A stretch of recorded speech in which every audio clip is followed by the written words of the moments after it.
Hey guys, tonight we begin with the life of a man who had it all. Charm, talent, and absolutely no money. The medieval bard, a wandering musician who could rhyme love with dove and still starve to death doing it.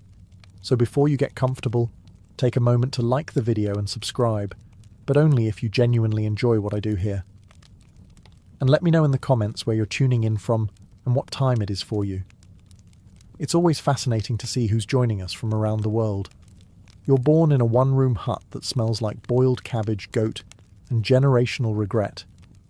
The year doesn't matter. It's medieval Europe, which means you'll be lucky to survive long enough to develop opinions. Your parents are peasants, which is medieval for background characters, and your only inheritance is chronic back pain and a strong tolerance for disappointment. You, however, are special. You can memorize words. You hum melodies while working. You occasionally rhyme. This is enough for your mother to suspect witchcraft, your father to suspect laziness, and your local priest to start sharpening his exorcism tools. Still, you notice something remarkable. When you sing, people stop working. Granted, they glare at you afterward because they lost count of their turnip rows, but for a brief moment, you had their attention. In an age where entertainment mostly involves plague and gossip, that's practically fame. Then one summer, a group of travelling performers stumbles into your mud-soaked village. They wear colours so bright it feels illegal. They smell faintly of ale and freedom, two things your family hasn't experienced since birth. They tell stories of kings, heroes, and beautiful women who definitely don't exist. Everyone laughs, claps, and forgets they live in a feudal nightmare for a whole 10 minutes. You decide right then, that's the life for you. You'll become a bard. You'll sing your way out of poverty, maybe even own shoes one day. Your parents naturally disapprove. Your father wanted you to inherit the family plough, which has been in the family for 3 generations and killed 2 of them. Your mother suggests joining the monastery, where at least starvation is holy. But you're not meant for that. You want art, adventure, and maybe food. You start small, writing songs about cows that won't milk, and that one guy who fell in the village well. The locals laugh. Someone throws a turnip at you. Success. Then one day, a passing bard hears you and takes you on as his apprentice. You think you've made it, you haven't. You've just signed up for a lifetime of walking, hunger, and applause that never quite pays the rent. But don't worry, you'll die memorable. Probably. Your new master calls himself a renowned bard, which is medieval for unemployed with confidence. He takes you on as his apprentice, meaning you get to carry his lute, polish his boots, and occasionally hum harmonies he'll later take credit for. In return, you receive food, theoretically. The apprenticeship begins with an important lesson. Never perform before the crowd's drunk enough to lower expectations. Your master demonstrates this by waiting until the 3rd round of ale before singing a ballad about a duke who fell off his horse and somehow landed on eternal glory. The crowd cheers. You clap too, partially to stay awake, partially to make sure he doesn't throw something at you. You travel from village to village, living off stale bread, soup that tastes like regret, and the occasional act of pity. The roads are long, the inns smell like mouldy dreams, and your master snores like a catapult in slow motion. When it rains, which is always, your job is to protect the lute, not yourself. Instruments are expensive. Apprentices are not. Each night you perform the same routine, lug the gear, tune the strings, and pretend to enjoy songs you've heard more times than you've eaten this week. If you sing backup too loudly, you get smacked. If you forget a lyric, you get lectured. If you do everything perfectly, you still get told you're not ready. Medieval mentorship is motivational like that. On good nights, you earn coins. On bad nights, you earn experience, which buys nothing. Once, a drunken farmer pays you with a chicken. It escapes before morning. Your master says it's symbolic. You suspect it's karma. Still, you learn. You pick up rhymes, rhythms, and how to fake admiration for rich idiots who think they're poets. You also learn the golden rule of performance. Audiences remember confidence, not accuracy. Sing loud enough, and half the room will assume you're good. After 2 years, your master announces you're ready to go solo. You imagine this means you're finally respected. It actually means he's bored of feeding you. He gives you half a songbook, a broken lute string, and a pat on the back that feels like dismissal. You're alone, underpaid, and underqualified. Congratulations. You're officially a bard now. You've spent months rehearsing in barns, alleys, and occasionally graveyards because the acoustics are better and the dead don't heckle. Now, at last, you're ready to perform on your own. Your venue? A tavern that smells like smoke, sweat, and the ghosts of spilled ale. Your audience? Drunk peasants who think rhythm is a type of disease. You step onto a rickety table that's technically your stage. It creaks under your weight like it's considering early retirement. The crowd is loud, red-faced, and dangerously armed with mugs. You clear your throat. Someone yells, "Don't ruin the mood," which is optimistic because there isn't one. You begin your song, a cheerful little ballad about a knight who wins a tournament and a maiden who immediately regrets meeting him. You've spent weeks memorizing it, crafting the verses, and imagining the applause. 2 lines in, someone burps in perfect time with your chorus. By the 3rd verse, a man in the corner starts shouting requests for a song you don't know, something about goats. Still, you press on, because quitting mid-performance is unprofessional and possibly fatal. You smile through heckling, dodge a thrown crust of bread, and try not to inhale too deeply, because the tavern's air is 70% smoke and 30% regret. Halfway through, a fight breaks out between 2 patrons arguing over whether you're brilliant or awful. You take this as your first compliment. The innkeeper shouts for order. The lute goes out of tune. Someone sneezes directly into your melody. It's going beautifully.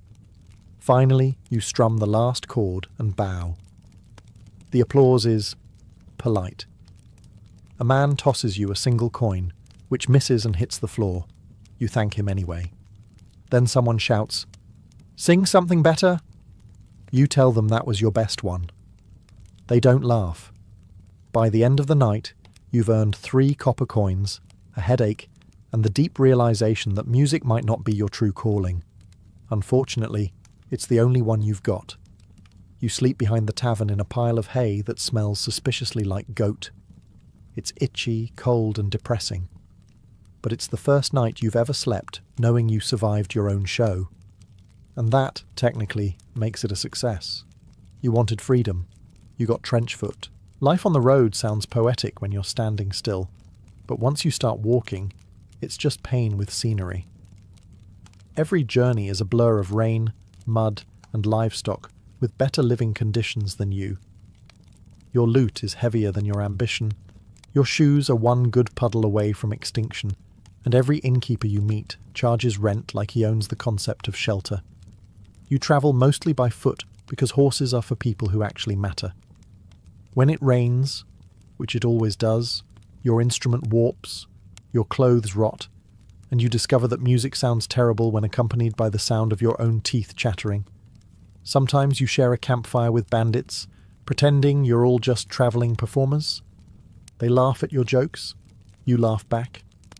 Everyone wonders who's going to rob whom first. The road teaches you things, mostly new definitions of cold and hungry.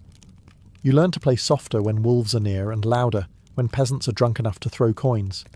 You also learn that sleeping under a wagon is marginally safer than in it, because wagons attract drunks, and drunks attract vomit. You start losing track of seasons. Summer feels like a wet towel, winter feels like punishment, and spring is just allergy season with swords. But you keep walking, because you've convinced yourself that the next town will be better. It won't. The next town smells the same, looks the same, and probably has the same guy throwing things at musicians. Sometimes people are kind. A widow gives you soup. A shepherd offers bread. A child asks you to sing something happy, which is awkward because you don't know any. Happiness doesn't rhyme well with starvation. Still, there's a strange pride in surviving it.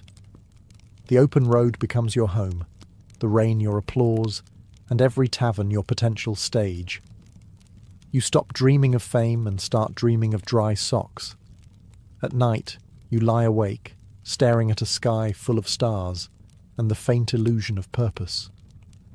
You tell yourself you're part of a grand tradition of storytellers, not just another peasant with a glorified stick. Then it starts raining again, and you realize you chose this life on purpose. And that's the truly depressing part. You finally make it to a noble's castle, the dream destination of every bard who's ever been tired of sleeping next to livestock. From a distance, it looks majestic. Towers, banners, torchlight. Up close, it smells like wet dogs and political tension. You approach the gate and introduce yourself as a humble musician. The guards laugh. One pats you down, finds nothing worth stealing, and waves you through out of pity. Inside, servants rush, nobles gossip, and you try to look important while clutching your lute like it's an emotional support instrument. The lord of the manor greets you, a round man with the self-esteem of a demigod. You bow so low your back cracks, and he gestures for you to perform. No pressure. If he likes you, you might get a bed and some bread. If he doesn't, you'll get tossed out faster than last week's jester. You start your song, a gentle ballad about his glorious lineage, which you made up entirely. You rhyme valour with splendour, justice with lustrous, and hope he's too drunk to notice. He beams, his guests clap politely, and you exhale for the first time in 3 verses. Success. Then someone requests another song, this time about his military victory. You don't know the details, but you know how these stories go. He won, even if he technically didn't. You sing of his bravery, sharp sword, and noble charge. You make him sound like a legend. The truth is, he probably tripped over a horse and got lucky, but that's your job, to turn mediocrity into myth. Every noble wants to hear how brave they were, how pure their wives are, and how much the peasants adore them. It's like working for medieval propaganda with a better wardrobe. Afterward, he rewards you generously, by medieval standards, meaning a loaf of bread and permission to sleep indoors. His wife compliments your voice. His daughter asks if you know any love songs. His guards look like they want to kill you for both. You leave the next morning, pockets light but ego inflated. You survived the court of flattery. You told lies. They paid you, and nobody executed you for blasphemy. That's not just a victory. That's a career highlight. You learn quickly that truth doesn't pay bills, but flattery might buy dinner. Nobles don't want facts.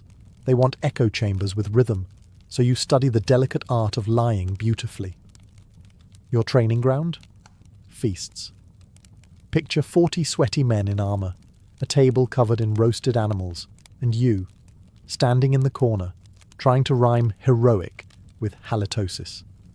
You sing, they chew loudly, and halfway through your verse, someone burps in F sharp.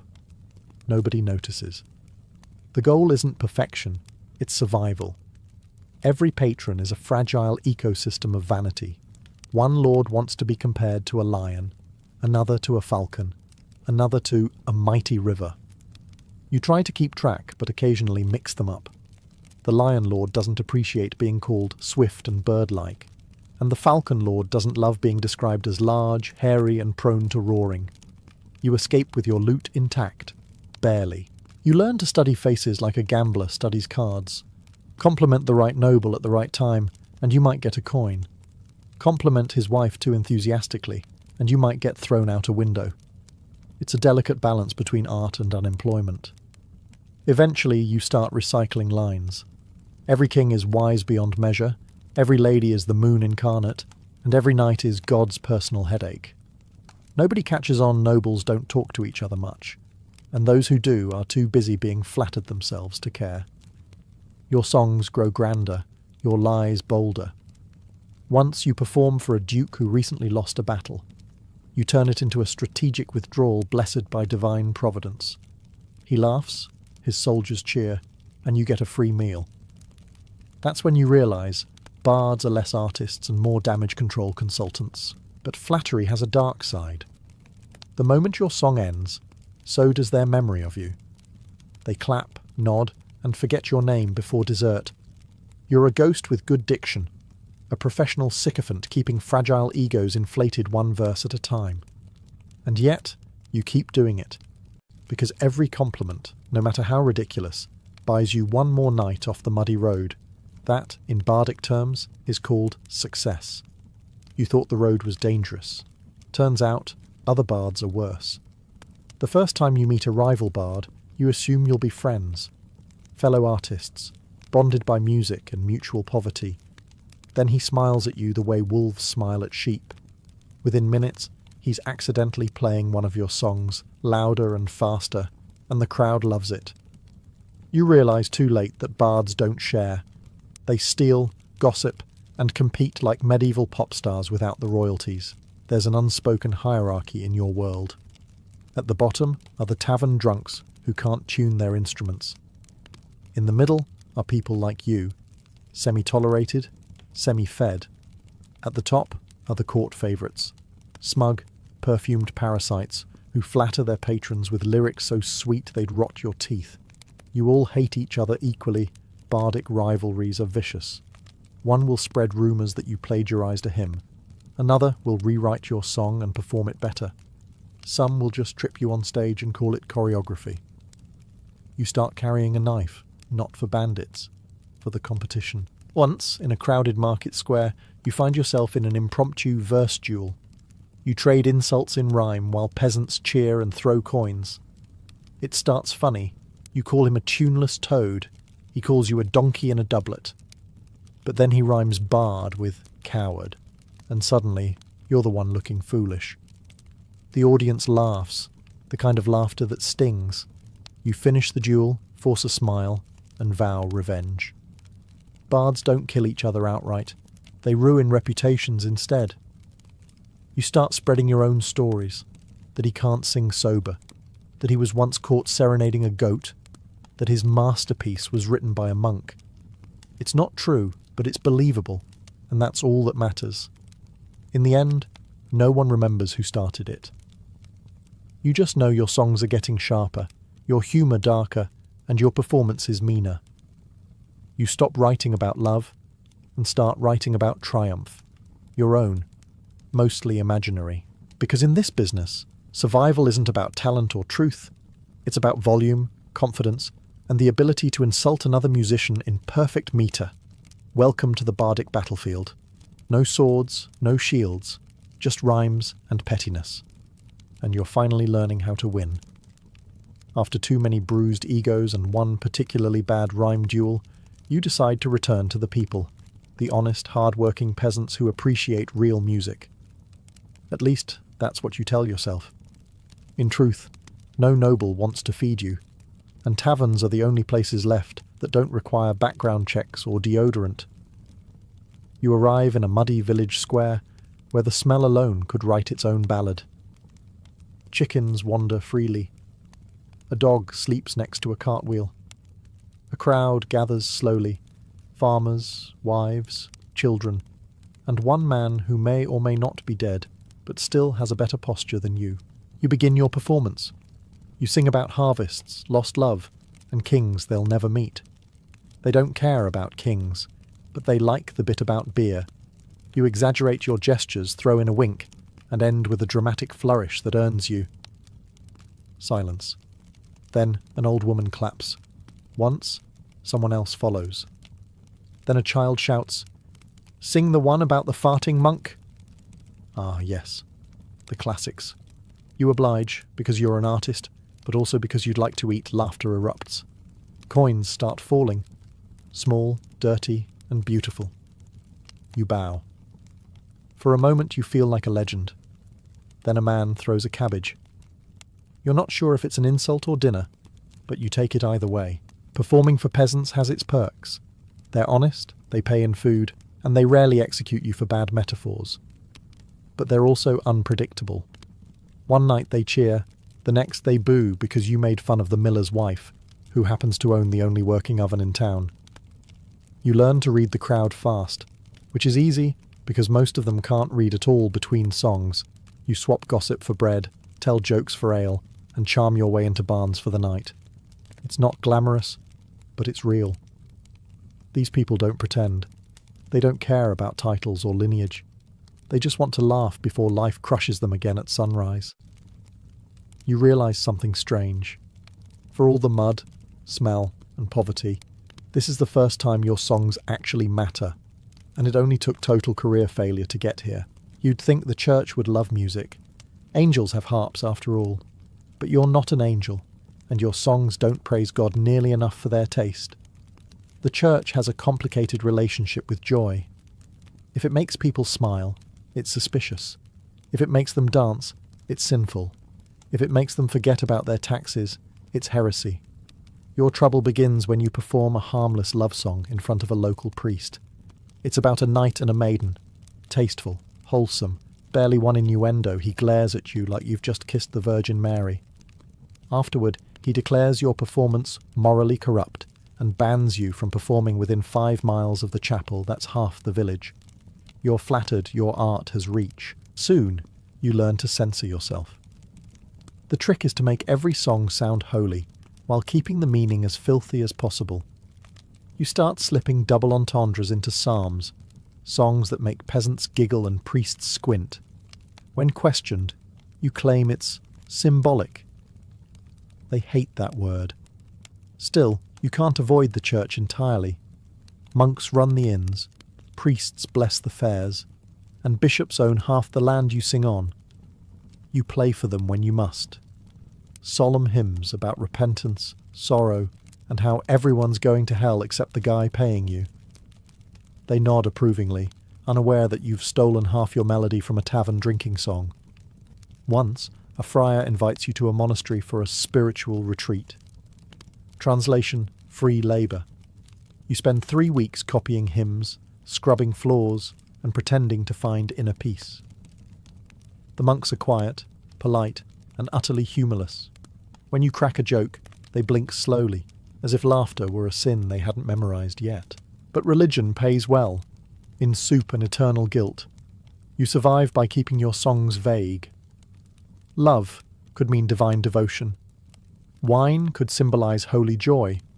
That girl in the red dress is obviously the Virgin Mary if anyone asks. Eventually, you're invited to leave the monastery, kindly, firmly, and before anyone notices their missing wine jug. You thank them, bow, and wander off. You've learned something important. The church forgives all sins except originality, and that's one you commit daily. Winter arrives like an unwanted encore, long, cold, and impossible to avoid. The roads freeze, the inns fill up, and your lute strings snap faster than your optimism. You're stuck in a nowhere village with a handful of peasants who think entertainment means watching soup boil. You'd leave, but snowdrifts now count as natural fortifications. Your first challenge is survival. You trade songs for shelter, though shelter usually means sharing a barn with animals who have a better diet than you. You play lullabies to cows and call it a concert. They're your kindest audience yet, quiet, warm, and mercifully unarmed. Food becomes your second religion. You'd praise any god who sends bread. You perform at weddings, funerals, and whatever passes for festivals in winter, mostly drinking. Peasants pay you in leftovers, which you accept gratefully and immediately regret eating. You once perform for a family of 7 just to earn half a bowl of turnip stew and a place by the fire. They fall asleep halfway through your second verse, which, honestly, is your best review all season. Evenings are the worst. The cold creeps into your bones like unpaid rent. You tell yourself stories to stay awake. Tales of grand courts, roaring laughter, and feasts that don't end with someone sneezing into the gravy. You remember every tavern, every face, every time someone said, "You'll be famous one day." Maybe they were right. Maybe you'll freeze into a perfectly preserved example of the dangers of artistic ambition. Sometimes the locals beg for songs about spring. You oblige, though your voice cracks and your fingers ache too much to strum properly. They listen, eyes wide, imagining green fields and sunlight while the wind howls outside. For a few minutes, you almost believe your own lyrics. Then someone coughs, the fire sputters, and the illusion melts.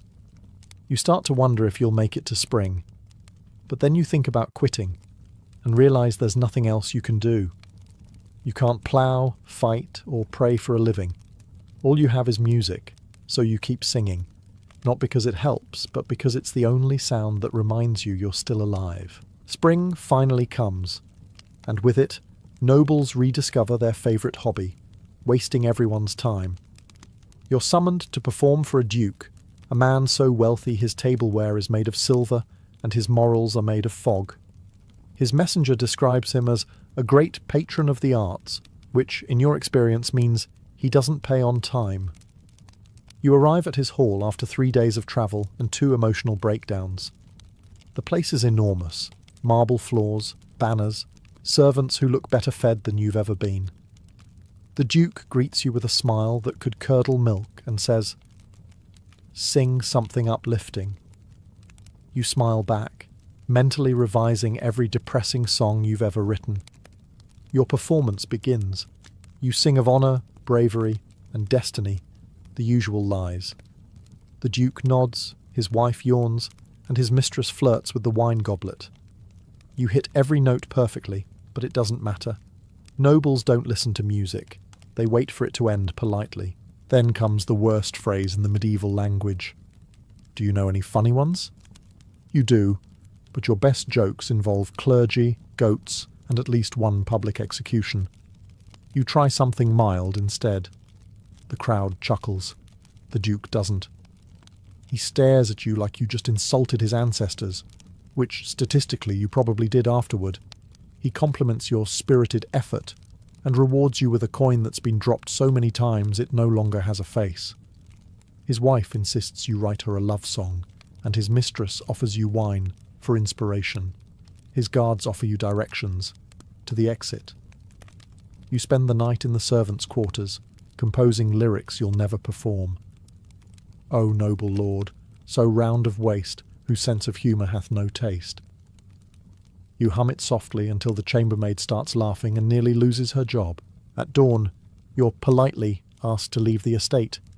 The Duke's reason: we prefer music that offends fewer people, which, given your track record, leaves about 3 songs total. You walk away with an empty stomach, a bruised ego, and a new understanding of nobility, rich, powerful, and terminally allergic to entertainment. But at least the wine was good. Summer arrives, and with it comes the only thing more dangerous than winter starvation: public festivals. You hear rumours of a midsummer fair in a bustling town, music, food, and most importantly, paying audiences. You imagine glory, cheering crowds, generous nobles, maybe even clean water. You should know better by now. The fair is chaos. Jugglers, fire-breathers, drunks, livestock, and pickpockets all competing for attention. The air smells like sweat, roasted meat, and mild panic. You find the stage, which is technically a wooden cart that's one sneeze away from collapsing. Still, you tune your lute, straighten your ragged doublet, and tell yourself, this is your big break. The crowd gathers: farmers, merchants, soldiers, children, and at least one guy who looks like he's been lost since last year's fair. You begin with a heroic ballad, voice strong, fingers steady. It goes well for about 30 seconds. Then a drunk noble in the front yells, "Sing something funny." You try humour. He laughs once, then demands a love song his wife doesn't. By your 3rd tune, someone throws a mug. You're not sure if it's praise or criticism, but it still hits your shoulder. A nearby goat starts eating your cloak. You play through the pain, because that's what professionals do. A gust of wind flips your music sheet into a puddle, which you decide is a sign from God to improvise. You start a lively dance tune. The peasants cheer, someone spills ale on your lute, and a fight breaks out near the food stall. Half your audience leaves to watch that instead. Apparently violence has better rhythm. You finish your set to the applause of 3 children, a sleeping beggar, and the goat. When you finally collect your payment, it's a handful of copper, 1 radish, and a promise of exposure. You'd expose yourself to less humiliation begging in the street. Still, you smile, bow, and limp off the stage. That night, You sit by the campfire counting coins that don't add up to a meal. Around you, the fair continues.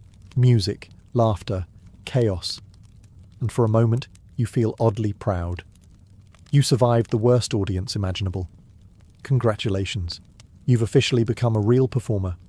And also, possibly, dinner for that goat.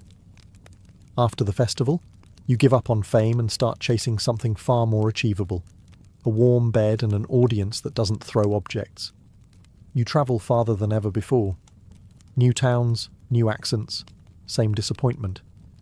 Every place promises opportunity, and every opportunity turns out to be another tavern full of men arguing over who invented beer. Your songs change as you go. Once you sang about noble knights and divine love. Now you sing about hangovers, bad roads, and how every innkeeper is secretly the same man in a different hat. The peasants love it. You've become a poet of low expectations. The wandering life has its routines. Mornings are spent begging for gigs. Afternoons are for walking until your shoes dissolve. Nights are for playing, drinking, and trying not to get robbed. Usually by the same people who applauded you earlier. You start measuring success by how many meals you don't have to steal. You meet other wanderers along the way, jugglers, jesters, snake oil preachers, and one woman who swears she can talk to chickens. You all share stories by the fire, pretending you're living free, when in truth you're all just professionally homeless. Still, there's comfort in the company misery, as it turns out, harmonizes beautifully. Some nights, you're lucky enough to find a good crowd. You tell jokes, they laugh. You sing sad songs, they cry. You even make a few coins. Then the local bailiff shows up demanding taxes. You explain you own nothing. He taxes your loot instead. You consider crying, but he'd probably charge you for the performance. With time, you stop caring about reputation. You sing for whoever will listen. Lords, peasants, thieves, children. The words come easier now, stripped of flattery, full of truth. You're no longer chasing approval. You're chasing moments. The ones where the audience goes quiet, where the world feels still, and you remember why you ever started doing this. You'll never be rich, and you'll never be remembered. But in taverns across the land, strangers hum your tunes without knowing your name. That's something, isn't it? Then again, so is scurvy. Still, you keep walking, because the next village might be worse, but at least it'll be new. It happens slowly, like a badly tuned string giving way. One day, you wake up and your fingers ache before you even touch the lute. Your voice cracks when you try to sing in the cold morning air. The world feels heavier, the road longer, the applause shorter. Somewhere along the line, your songs stopped being about dreams. They became about survival. You tell yourself you're just tired. Everyone gets tired, but you know better. You've seen what happens to old bards. They don't retire. They just fade out of the taverns, replaced by younger voices with fewer blisters and more teeth. You start wondering if people still hum your songs, or if they've already been stolen, rewritten, and improved. Probably the latter. You still perform, of course. You always perform. But now the taverns are smaller, the crowds thinner, and the tips more symbolic than monetary. Once, you could fill a hall with laughter. Now you're lucky if anyone looks up from their ale. You begin recycling old verses because, frankly, no one remembers them the first time. One evening, during a winter feast, your voice gives out mid-chorus. You cough, laugh it off, and keep strumming, but the sound feels foreign, like your own song doesn't recognize you anymore. The crowd keeps drinking, oblivious. You finish out of habit, bow out of pride, and leave out of necessity. That night, you sit alone by a dying fire, lute in your lap, breath visible in the freezing air. You try to remember your first performance, that terrified boy on a tavern table, singing off-key to a crowd that threw chicken bones. You envy him. He was naive, but at least he thought this life led somewhere. Now, you know the truth. It doesn't. But it doesn't need to. You sang. You made strangers forget their misery for a few minutes. You turned hunger into humour, loneliness into rhythm. You existed loudly, and that's more than most peasants ever manage. You pluck one last note. It's flat, imperfect, human. You laugh, a rasping, ridiculous sound, and let it echo into the dark. When morning comes, the road will keep going, but you won't. And somewhere, someone will still be humming your tune. You're gone before anyone notices, which feels fitting. Bards don't die with fanfare. They just stop showing up. Someone else takes your place at the tavern, probably younger, louder, and significantly worse, but no one says it out loud. Life goes on. The ale keeps flowing. The songs keep playing.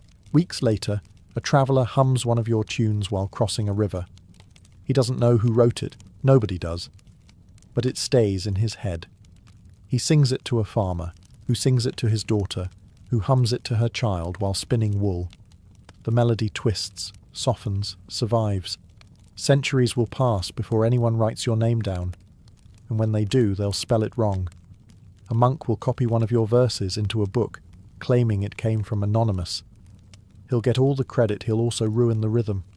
Still, your words will live, half forgotten, woven into ballads sung by people who'll never know your story. That's your true legacy, not fame, not fortune, but endurance. You were a ripple in a muddy pond that somehow reached the ocean. The nobility you flattered are dust. The dukes who underpaid you are names on gravestones no one reads. The priests who called your songs sinful now have entire choirs dedicated to repeating the same melodies you once performed for bread. The peasants you sang for, they were your real audience. The laughter, the silence, the brief moments of joy carved out of endless labour that was your cathedral. And your sermons, ridiculous, heartfelt, human. Your lute will rot, your bones will turn to soil, but somewhere a stranger will still sing about a knight, or a fool, or a tavern, or the rain. And the rhythm will feel familiar. That's you, echoing quietly through time. A life spent starving, freezing, and rhyming against the void, yet somehow leaving a mark deeper than most kings ever did. So yes, it sucked to be a medieval bard. You were poor, ignored, and constantly damp. But when the world forgot your face, it remembered your voice. And for someone who lived on applause and lies, that's not a bad afterlife. Before the clash of armies and the thunder of Roman legions, there was Carthage, a city that rose from the Phoenician seas and burned with the light of its own gods. Here, women were not merely shadows behind their husbands, but pillars of Punic life. They carried the rhythm of the city in their daily movements, as essential to Carthage as the scent of incense rising from the temple of Tanit. From birth, a Carthaginian girl was taught the art of balance, between piety and pride, obedience and command. Her mother might have been a merchant's wife managing an entire estate in her husband's absence, or a priestess guiding ceremonies before the goddess. Unlike in Greece, where women's voices were confined to the household, in Carthage, women could own land, sign contracts, and oversee slaves and trade. They were the quiet architects of Punic wealth, practical, disciplined, and fiercely loyal to the city's gods. Every dawn, they would light the household altar to Tanit, the mother goddess who guarded fertility, prosperity, and fate. Her image was carved in ivory or moulded in clay, a triangle for the body, a circle for the face, and raised arms welcoming the heavens. Carthaginian women whispered their hopes to her. The safety of a husband at sea, the survival of a child through fever, or a plentiful harvest from the orchards beyond Bursa Hill. Their faith wasn't meek. It was a daily pact between mortal and divine, sealed with oil and fire. In the narrow streets of Carthage, women's footsteps were as constant as the sound of merchants shouting prices at the docks, draped in linen dyed with Tyrian purple or ochre. Their presence reflected both refinement and resolve. The city respected them, for through them flowed lineage and worship, the lifeblood of Carthaginian identity. Above all, they were daughters of Tanit, mirrors of the goddess herself, symbols of creation and endurance in a city always poised between prosperity and peril. Before the rise of generals and the roar of war elephants, it was these women, unseen by history's loudest chroniclers, who shaped the quiet foundations of Carthage's greatness, guided by the eternal warmth of the Punic sun. While Carthaginian men sailed off to trade tin from Iberia or gold from Africa, it was the women who ruled the home, and not in silence. In their absence, wives became sovereigns of their estates. They oversaw harvests, negotiated with merchants, and managed accounts recorded on wax tablets. A well-born Carthaginian woman was expected to run her household like a miniature kingdom, efficient, profitable, and utterly loyal to the city. Inside the walled courtyards of Punic homes, women directed servants, arranged marriages, and supervised the upbringing of children. Wealthy families lived in limestone villas with painted walls, colonnaded gardens, and flowing water channels brought by ingenious Punic engineers. The mistress of such a house had authority second only to the gods she worshipped. When her husband returned from a voyage, she could present ledgers of grain sales and olive exports as proof of her stewardship, and often her competence outshone his. The idea of the household was sacred, reflecting the divine order embodied by Tanit and Baal-Hamon. Tanit gave fertility, but also wisdom in domestic management. To keep her favour, women performed monthly rites, burning incense, pouring oil, and offering cakes of honey and dates. The act was both economic and spiritual. The household and the temple mirrored one another, both ruled by women who maintained balance between chaos and order. Even among the lower classes, market women and artisans' wives commanded respect. They might not wear purple or gold, but their hands kept Carthage alive, spinning linen, preparing dyes, and bartering at dawn for fresh figs and fish. Their labour sustained the city's heartbeat as much as any soldier or statesman. Foreign visitors, often Greek or Roman, were bewildered by the sight of Carthaginian women conducting business in public or managing temples. To them, it seemed improper, even scandalous. Yet in Carthage, it was simply custom. The Punic worldview saw no contradiction between femininity and authority. Within every home, a woman's domain was not confinement, but command. She was the keeper of wealth, lineage, and divine favour, a quiet queen ruling from behind stone walls. And when she prayed to Tanit for prosperity, she was not asking for blessings.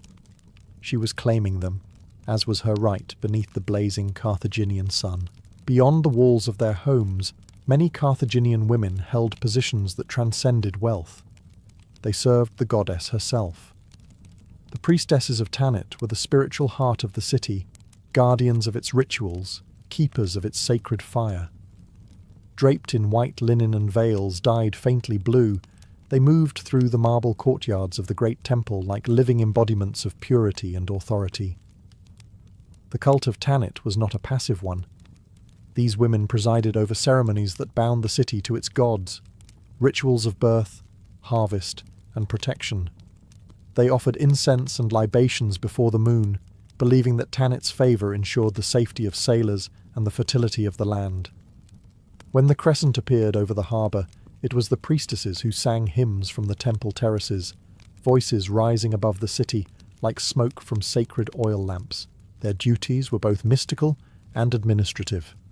Priestesses oversaw temple property, managed its lands, and kept detailed records of offerings.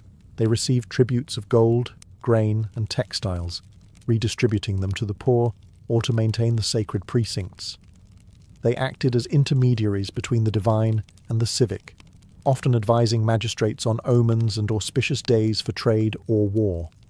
In a society built on contracts and commerce, their spiritual counsel carried real political weight. Initiation into Tanit's service began. Young girls from noble families were chosen for their intellect and composure, trained in hymns, rituals, and sacred lore. Some remained celibate, dedicated entirely to the goddess, while others married high-ranking men but continued to perform priestly duties. Their lives were not cloistered. Rather, they stood at the intersection of faith and power, visible reminders that Carthage's strength flowed from both divine and feminine sources. Outsiders, especially Greek visitors, were fascinated, and often unsettled, by these women who could command temples, interpret signs, and speak publicly in matters of faith. In their writings, they called them witches or sorceresses, unable to comprehend a world where a woman could wield sacred authority. But in Carthage, no one questioned it. The priestesses of Tanit were the voice of the goddess herself, serene, inscrutable, and eternal, guiding the fate of a city that rose and fell beneath her moonlit gaze. Carthaginian religion was not gentle, and neither were its rites. The women of Tanit's cult lived at the crossroads of life and death, guiding rituals that celebrated birth and mourned loss with equal reverence. Every ceremony carried the weight of both joy and fear. Because in Carthage, the gods gave life, but they could just as easily reclaim it. When a woman gave birth, the priestesses of Tanit were invoked first. Offerings of milk, honey, and fragrant oils were placed on the household altar to secure the goddess's protection over the newborn. The mother's survival was never guaranteed. Childbirth was sacred, but perilous. To appease Tanit, families promised gifts to her temple: rings, amulets, or small terracotta figurines shaped like infants.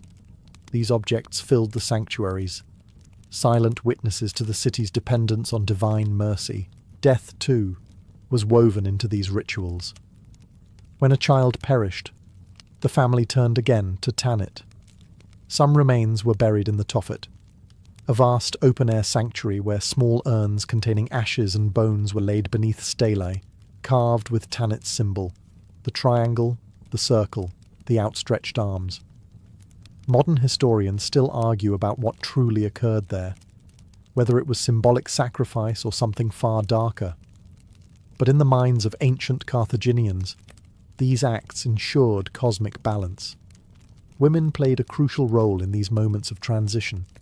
They prepared bodies for burial, anointed them with oils, wrapped them in linen, and led the mourning chants. Death was not a private affair. It was a communal acknowledgement of Tanit's power over destiny. The priestesses presided over these ceremonies with calm precision, their chants rhythmic, their gestures ancient. To outsiders, these rites seemed barbaric. Roman writers recoiled at the idea of infants offered to the gods, painting Carthage as monstrous. But to the Carthaginians themselves, such offerings were acts of devotion, not cruelty, the ultimate proof of faith. A mother who placed her child in Tanit's hands believed she was ensuring protection for her family, her city, her people. For Carthaginian women, life and death were not opposites but partners in a divine rhythm. To live under Tanit's gaze was to accept both creation and destruction, and to find grace in the balance between them. Carthage was a city built on trade, and its women were fluent in the language of commerce. While men captained ships that vanished beyond the Pillars of Hercules, women managed what remained: warehouses, accounts, and sometimes even fleets. A merchant's wife was not a passive ornament, she was a business partner. If her husband died abroad, she took his place at the docks, overseeing contracts written in Punic script and sealed with red wax. Gold, silver, ivory, and glass passed through her hands. Carthaginian women invested in vineyards, pottery workshops, and textile production. Linen dyed in Tyrian purple, the symbol of Punic prestige, often came from looms managed entirely by women. In market districts, female traders were a familiar sight, haggling over olive oil prices, appraising ceramics, or trading perfume jars with Phoenician sailors. To the Greeks, it was shocking. To the Carthaginians, it was simply sensible economics. Even in households, financial skill was a virtue. Women kept ledgers on wooden tablets, tracked temple tithes, and ensured offerings were made punctually to Tanit and Baal Hammon, for prosperity required divine maintenance. Failing to honour the gods was considered as reckless as poor bookkeeping. Thus, faith and finance intertwined seamlessly in the Carthaginian worldview. Among the elite, wealthy widows became patrons of temples and sponsors of public works. Their names appeared on stelae, rare in the ancient world, acknowledging their donations to sacred precincts and civic projects. They were respected not only for their wealth, but for their piety and leadership. A woman who managed her fortune well was considered blessed by Tanit. proof that the goddess favoured her prudence. For the lower classes, trade was survival. Fishermen's wives sold salted fish at dawn, artisans' wives wove baskets for caravans, and elderly widows operated street stalls. The hum of female voices in the markets was the heartbeat of Punic Carthage, rhythmic, steady, and unbroken. In a city that worshipped both profit and piety, Carthaginian women mastered the balance. Their silver bracelets jingled like coins, their prayers rose like smoke from incense, and together they maintained the divine economy that made Carthage rich. For them, money was not greed. It was devotion, measured in ledgers and in faith. The beating heart of Carthage was its harbour, twin circles of engineering genius, filled with sails, spice, and shouting sailors. But if you looked closer, you'd see another kind of power at work: women. Not warriors, but negotiators. Not sailors, but the silent tide that kept the city's economy moving. The wives of merchants were often seen walking along the quays, veiled against the salt wind, yet unmistakably in command.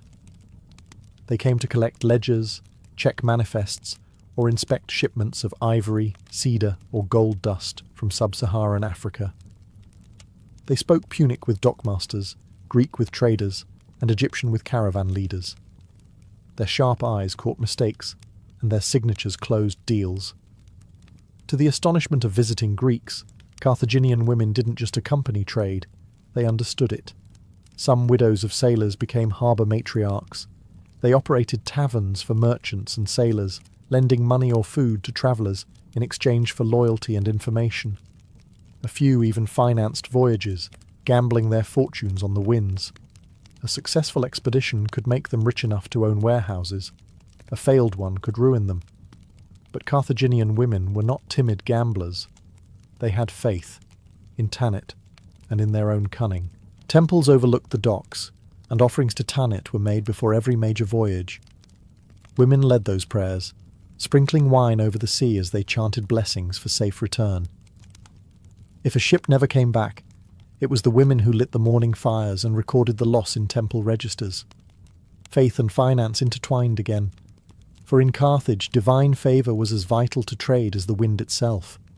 Foreigners often confused their confidence for arrogance. Greek writers mocked them as merchant wives, claiming they were too bold, too free. But in truth, they were the backbone of Carthaginian prosperity. Each caravan that arrived from the desert, each galley that entered the harbour, owed something to their calculations, their rituals, or their quiet endurance. In the end, it was not the generals or kings who kept Carthage afloat between wars and treaties. It was the matrons of the harbour. Beneath the smell of tar and salt, their presence lingered, commanding, calculating, and unyielding as the sea itself. Beneath Carthage's towering temples, the real power often wore perfume instead of armour. The priestesses and matrons of